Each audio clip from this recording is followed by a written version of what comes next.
Hello dear students, welcome to smart knowledge. प्यारे बच्चों, आज की वीडियो में हम डिस्कस करेंगे pre board exam class 10, subject रहेगा हिंदी। टाइम अलाउड 3 आवर्स और मैक्सिमम मार्क्स रहेंगे 80। इस वीडियो में हम कंप्लीट सॉल्यूशन इस पेपर का करेंगे। तो चलिए स्टार्ट करते हैं। सबसे पहले आपको सामान्य निर्देश दिया गया है। सामान्य निर्देश में आप देख सकते हो कि प्रश्न पत्र में 2 खंड रहेंगे, खंड क और ख।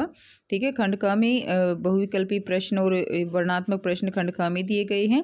तो यहाँ से आप इसको एक बार देख लेंगे। नेक्स्ट देखिए, सबसे पहले आपको खंड क में अपठित अंश दिया गया है। तो देखिए, निम्नलिखित गद्यांश पर आधारित बहुविकल्पी प्रश्नों के सर्वाधिक उपयुक्त विकल्प चुनकर लिखिए। तो आपको इसको अच्छे से पढ़ना है। तब आप इसको अच्छे से पढ़ लेंगे तो सारे क्वेश्चंस आपको आसानी से मिल जाएंगे, सारे सॉल्व हो जाएंगे। तो इस दुनिया की उत्पत्ति होते ही आज के दौर की भाषाएं अस्तित्व में नहीं आई थी। पहले के समय में आदि मानवों ने अपनी अलग अलग भाषा हुआ करती थी।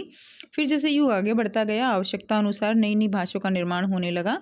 उन्हीं भाषाओं में से एक हमारी क्या है, राजभाषा हिंदी है। ऐसा देखा जाए तो संस्कृत भाषा, जिसे हम आर्य भाषा भी बोल सकते हैं, संस्कृत भाषा को क्या बोल सकते हैं, आर्य भाषा, और उसको सबसे पुरानी भाषा का दर्जा दिया गया। यह भाषा ईसा से 5000 वर्ष पूर्व पहले ही अस्तित्व में आई थी और इसी भाषा से जन्म हुआ हिंदी भाषा का। बहुत लोगों का मत है कि हिंदी भाषा को लगातार 1000 वर्षों से लिखा और बोला जा रहा है। साल दर बीतने पर इस भाषा के बोलने और लिखने की शैली में और निखार आता गया। भारत में एक समय ऐसा भी था जब हिंदी भाषा से पूरे विश्व में भारत देश का संदेश गया। यह समय था स्वतंत्रता संग्राम का। इस दौर में अनेक कवियों और लेखकों ने स्वतंत्रता की इस लड़ाई में अनेक अपनी कृतियों के माध्यम से बढ़ चढ़कर हिस्सा लिया। गांधी जी ने तो यह तक बोल दिया था कि भारत बिना हिंदी के सूना है। एक दिन भारत के लिए एक सुनहरा अवसर आया जब भारत देश हमेशा के लिए ब्रिटिश गुलामी से आज़ाद हो गया और आखिरकार हिंदी भाषा को अपना मुकाम हासिल हो गया। और 14 सितंबर 1949 को, ठीक है, 14 सितंबर 1949 को सरकार के आदेश पर इसे राजभाषा के रूप में स्वीकार कर लिया गया। और भारत को आज़ादी से मिलने से पहले और मिलने के तुरंत बाद लोगों के मन में हिंदी भाषा के प्रति प्रेम का सैलाब उमड़ पड़ा। फिर चाहे वो सिनेमा जगत हो या पत्रिका, ठीक है, सिनेमा जगत हो या पत्रिका, हिंदी को सर्वश्रेष्ठ भाषा माना जाने लगा। अब का प्रश्न दिया गया है, आज़ादी से पहले और उसके बाद लोगों के मन में किस भाषा के प्रति प्रेम का सैलाब उमड़ पड़ा? तो हिंदी भाषा। गद्यांश के अनुसार हिंदी को सर्वश्रेष्ठ भाषा कौन मानने लगे? तो सिनेमा और पत्रिका जगत। नेक्स्ट देखिए, कथन और कारणार को पढ़कर उपयुक्त विकल्प चुनना है। कथन ये संस्कृत भाषा को सबसे पुरानी भाषा का स्थान दिया जाता है क्योंकि संस्कृत भाषा हजारों वर्षों से अस्तित्व में है। तो दोनों ही इसमें क्या है, सही है। नेक्स्ट देखिए, घ दिया गया है, गांधी जी ने यह भी कहा कि हिंदी बिना भारत के सूना है, हिंदी के बिना हिंदी के भारत सूना है। और इस कथन के संदर्भ में कौन सा कथन सही है? तो इसमें हिंदी भारत की आत्मा है, हिंदी को राजभाषा के रूप में स्वीकार किया गया, गांधी जी हिंदी को सम्मान की दृष्टि से देखते थे। तो इसमें तीनों ही क्या है, सही है। तो आंसर हमारा सी हो जाएगा। नेक्स्ट देखिए, हमने हिंदी भाषा को हमारी राजभाषा के रूप में कब स्वीकार किया? तो 1949 में हिंदी भाषा को राजभाषा के रूप में स्वीकार किया गया था। प्रश्न 2 में निम्नलिखित पद्यांशों में से किसी एक पर आधारित बहुविकल्पी प्रश्नों के सर्वाधिक उपयुक्त विकल्प चुनकर आपको लिखने हैं। तो हम दीवानों की क्या हस्ती, आज यहाँ कल वहाँ चले, ठीक है, तो ये कविता दी गई है। मस्ती का आलम साथ चला, हम धूल उड़ाते जहाँ चले, आए बनकर उल्लास कभी आंसू बनकर बह चले, अभी सब कहते ही रह गए अरे तुम कैसे आए कहाँ चले, किशोर चले मत ये पूछो बस चलना है इसलिए चले, जग से उसका कुछ लिए चले, जग को अपना कुछ दिए चले, दो बात कही दो बात सुनी, कुछ हंसे फिर कुछ रोए, छक्कर सुख दुख के घूंटों को हम एक भाव से पिए चले। तो इसमें देखिए क दिया गया है, कवि किसको कुछ देने की बात कह रहा है? तो कवि जो है वो किसको, संसार को कुछ देने की बात कह रहा है, जग को। कवि किसके घूंटों को पीने की बात कर रहा है? सुख दुख के घूंटों को कवि जो है यहाँ पर पीने की बात कर रहा है कि जीवन में सुख भी होते हैं और दुख भी होते हैं। तो बस हमें चलते रहना है उन दोनों को, दोनों का लाइफ में बैलेंस बनाते हुए। मस्ती का आलम साथ चला, हम डैश उड़ाते जहाँ चले, तो धूल उड़ाते जहाँ चले। घ दिया गया है, कथन ए और कारणार को पढ़कर उपयुक्त विकल्प चुनना है। तो कथन ए है, आए बनकर उल्लास कभी आंसू बनकर बह चले अभी। कारण है, आंसू और उल्लास एक दूसरे के साथी हैं। तो कथन ए सही है और कारण इसके संदर्भ में सही है कि आए बनकर उल्लास कभी और आंसू बनकर बह चले अभी। आंसू और उल्लास जो है वो क्या है, एक दूसरे के साथी हैं। लाइफ में कभी हमें दुख देखने को मिलता है, कभी सुख देखने को मिलता है। समय एक सा नहीं रहता।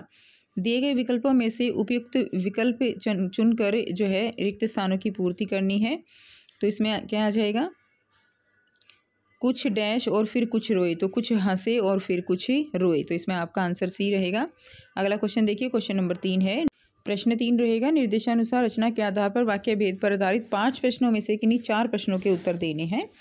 तो कह दिया गया है, रात हुई और आकाश में तारों का मेला लग गया, इसका सरल वाक्य क्या होगा। तो रात हुई और आकाश में, तो इसमें हमें और जो है इसको हटाना पड़ेगा, तो क्या करेंगे, रात को आकाश में तारों का मेला लग गया, तो ये क्या बन जाएगा, सरल वाक्य बन जाएगा।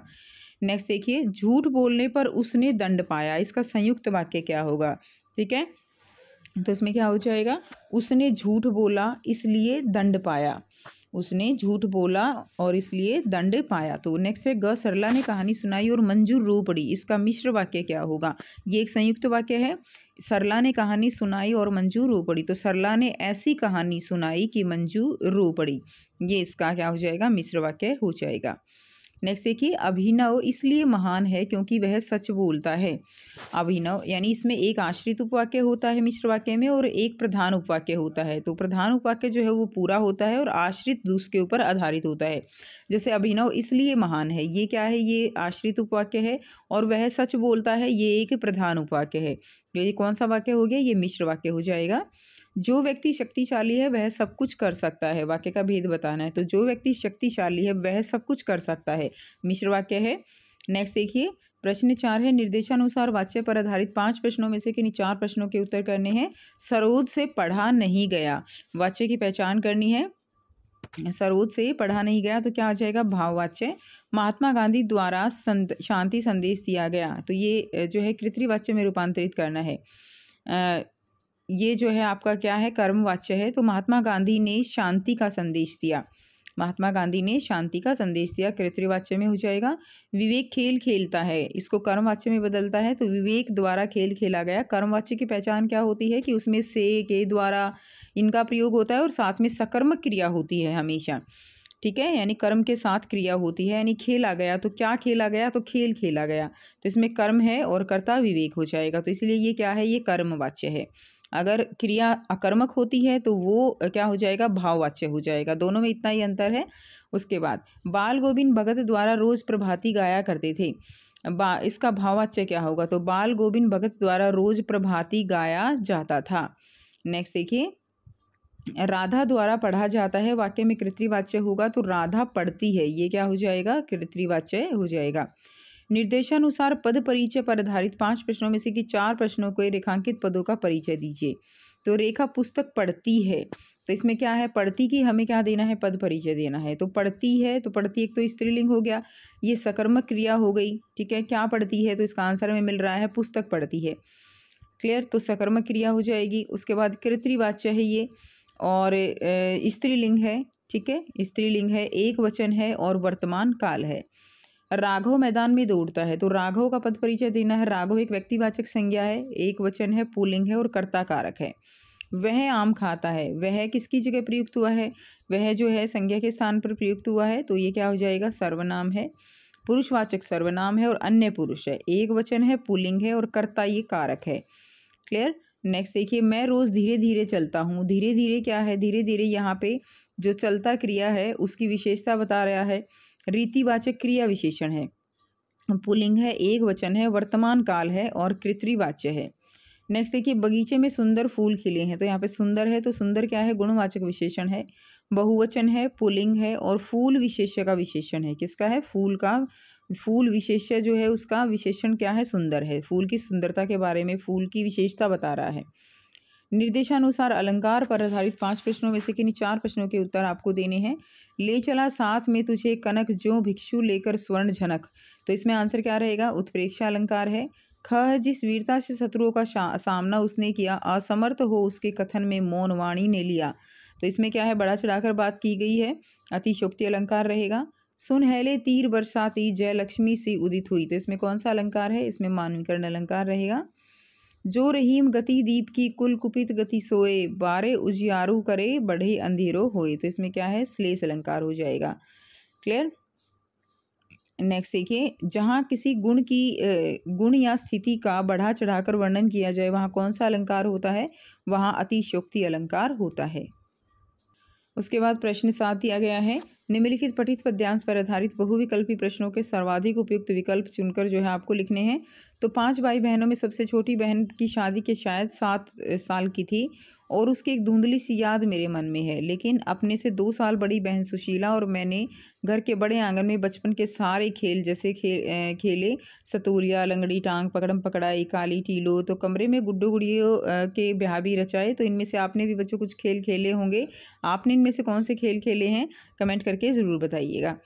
ठीक है, पास पड़ोस की सहेलियों के साथ यूँ खेलने को हमने भाइयों के साथ गिल्ली डंडा भी खेला, पतंग उड़ाने का कांच पीसकर मांझा सूतने का काम भी किया, लेकिन उनकी गतिविधियों का दायरा घर के बाहर ही रहता था और हमारी सीमा थी घर। इतना ज़रूर था कि उस ज़माने में घर की दीवारें घर तक ही समाप्त नहीं हो जाती थी, बल्कि पूरे मोहल्ले तक रहती थी। यानी ऐसा नहीं था कि केवल घर में सिमट कर रहते थे, घर के बाहर जो पड़ोस है उनमें भी जाके खेलते थे आपस में।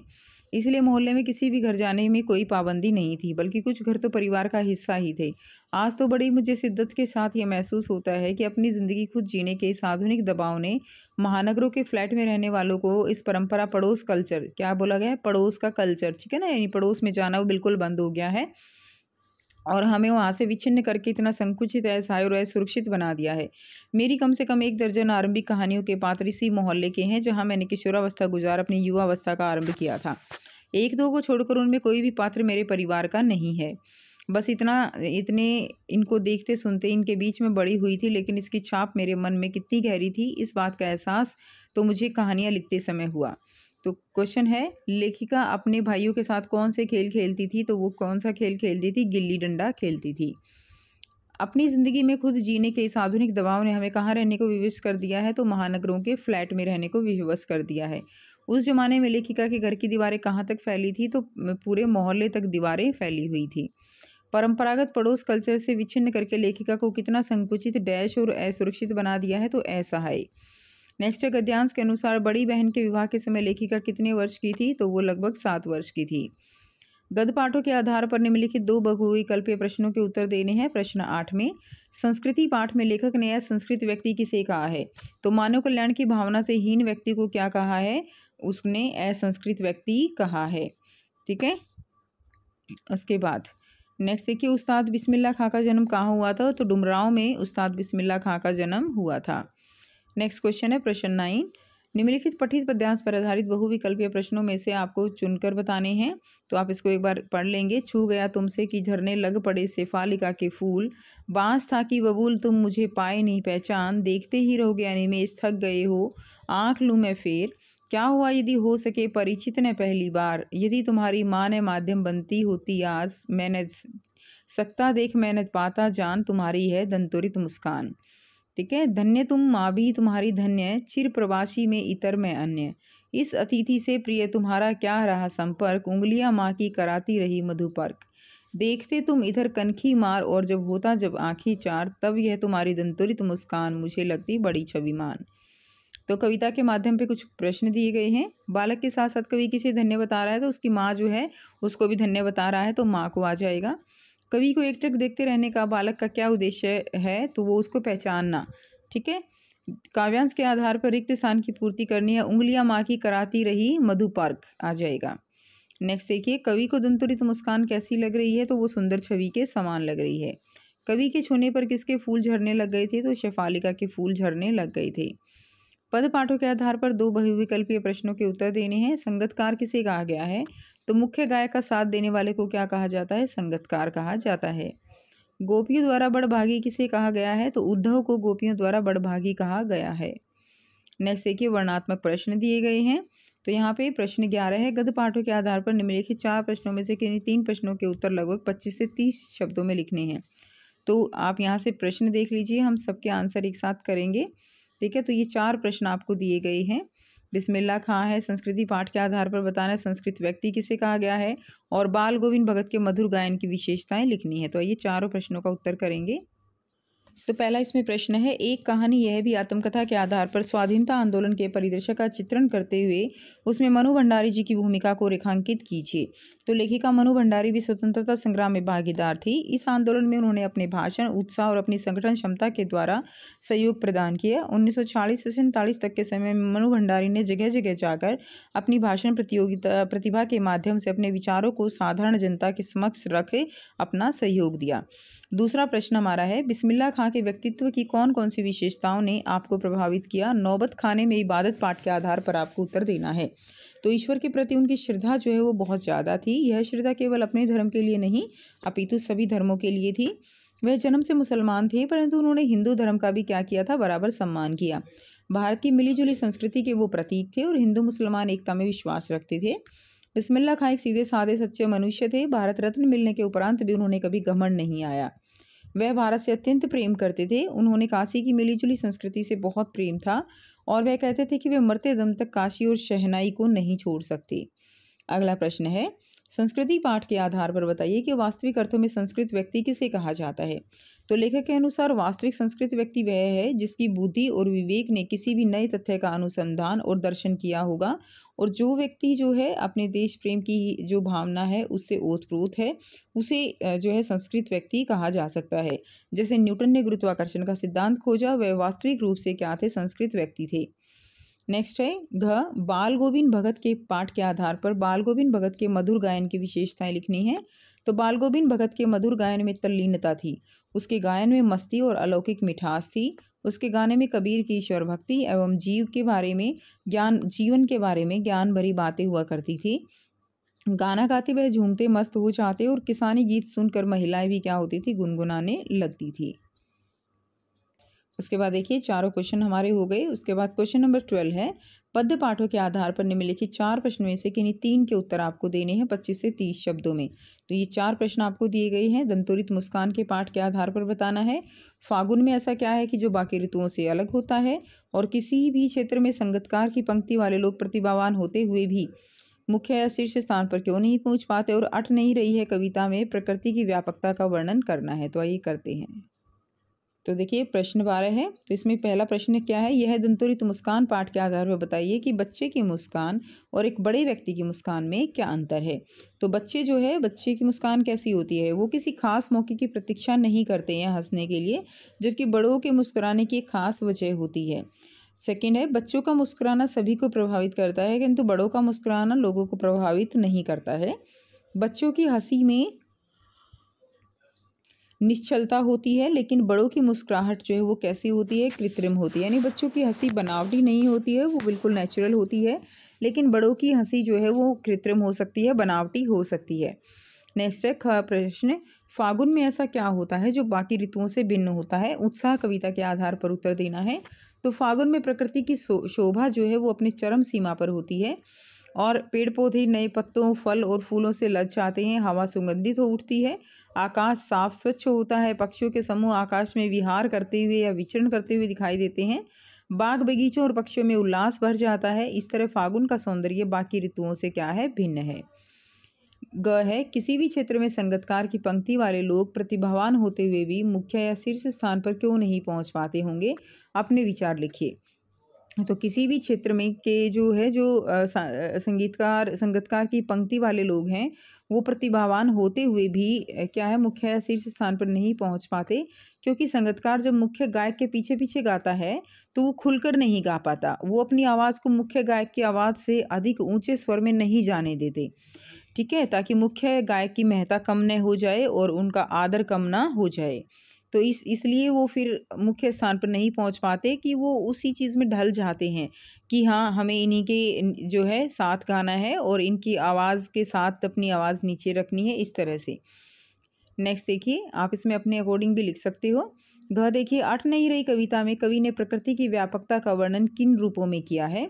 तो प्रस्तुत कविता अट नहीं रही में कवि सूर्यकांत त्रिपाठी निराला जी ने फागुन के सर्वव्यापक सौंदर्य और मादक रूप के प्रभाव को दर्शाया है। फागुन के सौंदर्य को असीम दिखाया है, उसे हर जगह छलकता हुआ दिखाया है, घर घर में फैला हुआ दिखाया है। यहाँ घर घर भर देते हो में फूलों की शोभा की ओर संकेत है और मन में उठी खुशी की ओर भी। उड़ने को पर करना भी ऐसा सांकेतिक प्रयोग है। यहाँ पक्षियों की उड़ान पर भी लागू होता है और मन की उमंग पर भी। सौंदर्य से आंख न हटा पाना भी उसके विस्तार की ओर झलक देता है। नेक्स्ट देखिए प्रश्न 13 है, पूरक पाठ्य पुस्तक के आधार पर निम्नलिखित 3 प्रश्नों में से कि 2 प्रश्नों के उत्तर लगभग 25 से 30 शब्दों में लिखने हैं। तो क रहेगा, माता का अंचल पाठ में बच्चों की जो दुनिया रखी गई है वह आपके बचपन की दुनिया से किस प्रकार भिन्न है। दूसरा, साना साना हाथ जोड़ी में यात्रा वृतांत में लेखिका ने हिमालय के जिन रूपों का वर्णन किया उसका आंसर करेंगे। और मैं क्यों लिखता हूँ कि पाठ के आधार पर कौन सी बातें लिखने के लिए प्रेरित करती हैं। तो माता का अंचल पाठ में बच्चों की जो दुनिया रखी गई है वह आपकी बचपन की दुनिया से किस प्रकार भिन्न है। तो देखिए, प्रस्तुत पाठ में बच्चों की जो दुनिया रची गई है उसकी पृष्ठभूमि जो है वो पूर्णतः ग्रामीण जीवन पर आधारित है। प्रस्तुत कहानी 30 के दशक की है और तत्कालीन समय में बच्चों के पास खेलने कूदने का अधिक समय हुआ करता था। उन पर पढ़ाई का करने का आज इतना दबाव नहीं था। ये अलग बात है कि उस समय उनके पास खेलने के साधन जो है वो बहुत ज़्यादा नहीं होते थे। यानी जो आजकल बच्चे वीडियो गेम और इस तरह के ऑनलाइन गेम्स खेलते हैं, इस तरह का कोई साधन नहीं होता था। वे लोग जो है अपने खेल प्रकृति से ही प्राप्त कर लेते थे। जैसे गेम जो थे, जैसे जो कंच होते थे उनके साथ खेलते थे, लंगड़ी टांग खेलते थे, इस तरह की चीज़ें खेलते थे और प्रकृति के साथ खेलते थे।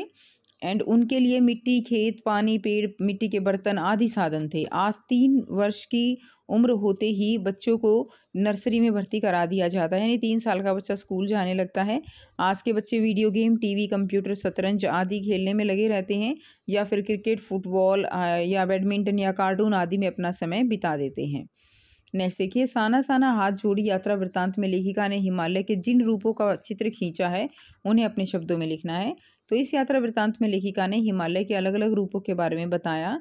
कहीं बड़े बड़े पहाड़ के रूप में हिमालय दिख रहा है तो कहीं छोटी छोटी घाटियों के रूप में हिमालय की ओर जाते वक्त कहीं घुमावदार सड़कें हैं तो जलेबी सी लग रही थी। यह पर्वत शिखर बहुत ही मनोहर लग रहे थे। नेक्स्ट देखिए, मैं क्यों लिखता हूँ के आधार पर बताइए कि लेखक को कौन सी बातें लिखने के लिए प्रेरित करती हैं। तो लेखक को यह जानने की प्रेरणा लिखने के लिए प्रेरित करती है कि वह आखिर लिखता क्यों है। यह उसकी पहली प्रेरणा है। स्पष्ट रूप से समझना हो तो लेखक 2 कारणों से लिखता है। पहला तो भीतरी विवशता से। कभी कभी कवि के मन में ऐसी अनुभूति, ऐसा भाव जाग उठता है कि वह उसे अभिव्यक्त करने के लिए व्याकुल हो उठता है। ठीक है, कि जो अपने उसके मन में इच्छाएं जो हैं उनको लिखने के लिए वो व्याकुल हो उठता है और वो लिखता है। कभी कभी वह संपादकों के आग्रह से, प्रकाशक के तकाजों से तथा आर्थिक लाभ के लिए भी लिखता है। ठीक है, जैसे कोई कह दे कि भई आप लिखते क्यों नहीं हो, इतना अच्छा लिखते हो, तो एक मोटिवेशन मिल जाती है, तो वो कह रहा है कि तब लिखता है। परंतु ये जो दूसरा कारण है ना, वो बहुत ज़रूरी नहीं है। पहला कारण अर्थात मन की जो व्याकुलता है वही लेखक को लिखने के लिए प्रेरित करती है। ठीक है, नेक्स्ट देखिए, अगला प्रश्न है प्रश्न 14, निम्नलिखित में से 3 विषयों में किसी एक विषय पर संकेत बिंदुओं के आधार पर लगभग 120 शब्दों में सार गर्भित अनुच्छेद लिखना है। तो इसमें आपको अनुच्छेद जो है देखिए, करत करत अभ्यास के जड़मती होत सुजान, या तो इस पे लिखना है दिल्ली में प्रदूषण की समस्या और दैनिक जीवन में व्यायाम का महत्व। तो कोई भी एक आप इसमें लिख सकते हो। तो हम जो इसमें आपको उदाहरण के तौर पर लिख के दे रहे हैं वो है करत करत अभ्यास के जड़मती होत सुजान। तो इस कहावत का अर्थ क्या है। इस कहावत का अर्थ है कि निरंतर अभ्यास से मूर्ख व्यक्ति भी समझदार बन सकता है। अभ्यास का जीवन में अत्यधिक महत्व है क्योंकि यह किसी भी कौशल को निखारने का प्रमुख साधन है। अभ्यास से व्यक्ति कठिन कार्यों को भी सरलता से कर सकता है, जिससे सफलता की राह प्रशस्त होती है। सफलता प्राप्त करने के लिए मेहनत और लगातार अभ्यास जो है वो ज़रूरी होता है। यदि अभ्यास की कमी हो तो व्यक्ति अपने लक्ष्यों तक नहीं पहुंच पाता और आत्मविश्वास भी कम हो जाता है। इसके विपरीत अभ्यास से न केवल कार्य में निपुणता आती है बल्कि आत्मविश्वास भी बढ़ता है। अंततः अभ्यास ही क्या है, सफलता की कुंजी है और यह हमें अपने जीवन की उत्कृष्टता प्राप्त करने में सहायक सिद्ध होता है। उसके बाद नेक्स्ट देखिए, प्रश्न 15 है, यदि आप रहमान या रेशमा हैं तो दिल्ली में बढ़ते ट्रैफिक जाम की समस्या पर अपनी चिंता व्यक्त करते हुए दैनिक जागरण दिल्ली के संपादक महोदय को लगभग 100 शब्दों में एक पत्र लिखना है। तो ट्रैफिक जाम की समस्या पर चिंता व्यक्त करते हुए पत्र लिखना है। अथवा में दिया गया है, आप गौरव और गरिमा हैं तो अपने ताऊजी को एक अपने जीवन में आगे बढ़ने में महत्वपूर्ण योगदान रहा है। ताऊजी को धन्यवाद करते हुए, उनका सम्मान प्रकट करते हुए उनको 100 शब्दों में एक पत्र लिखना है। ठीक है, तो दोनों में से एक हम लिखेंगे। संपादक महोदय, दैनिक जागरण दिल्ली। दिल्ली में बढ़ते ट्रैफिक जाम की समस्या पर चिंता, ये हमारा विषय रहेगा। महोदय, मैं आपको नाम दिया गया है ना, मैं रेशमा दिल्ली की निवासी हूँ। मैं आपके माध्यम से दिल्ली में बढ़ते ट्रैफिक जाम की समस्या पर अपनी चिंता व्यक्त करना चाहती हूँ। लगातार बढ़ते वाहनों के कारण सड़कों पर जाम की स्थिति आम हो गई है। इसके चलते न केवल लोगों का कीमती समय बर्बाद हो रहा है, बल्कि प्रदूषण भी गंभीर रूप से बढ़ रहा है। यातायात के इस अत्यधिक दबाव से दुर्घटनाएं भी बढ़ रही हैं, जो लोगों की सुरक्षा के लिए खतरा बन चुकी हैं। अतः मेरी आपसे विनती है कि इस मुद्दे को प्रमुखता से उठाएं, ताकि प्रशासन जो है वो उचित कदम उठाकर इस समस्या का समाधान कर सके। तो धन्यवाद, रेशमा दिल्ली। ये इस तरह से पत्र आप लिख लेंगे। उसके बाद नेक्स्ट देखिए, प्रश्न 16 है। आप सुरेश या स्नेहा हैं। आप गुरु हरिकृष्ण पब्लिक स्कूल में भाषा अध्यापक अध्यापिका के लिए आवेदन करना है।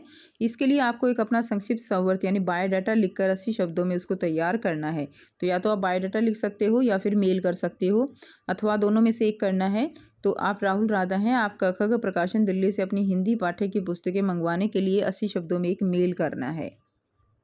ठीक है, तो हम जो है मेल वाला क्वेश्चन करेंगे। तो देखिए, सबसे पहले मेल जब भी आप करते हो तो ऊपर क्या होती है, उसमें डेट होती है, फिर फ्रॉम यानी कहाँ से मेल की जा रही है। तो आप यहाँ पे लिख सकते हो जहाँ से मेल की जा रही है वो, और ये टू रहेगा जिसको आपको मेल करनी है। तो ये फॉर्मेट रहता है। इस सब्जेक्ट आप यहाँ पे लिखेंगे और हिंदी पाठ्य पुस्तक की खरीद हेतु अनुरोध आपको करना है।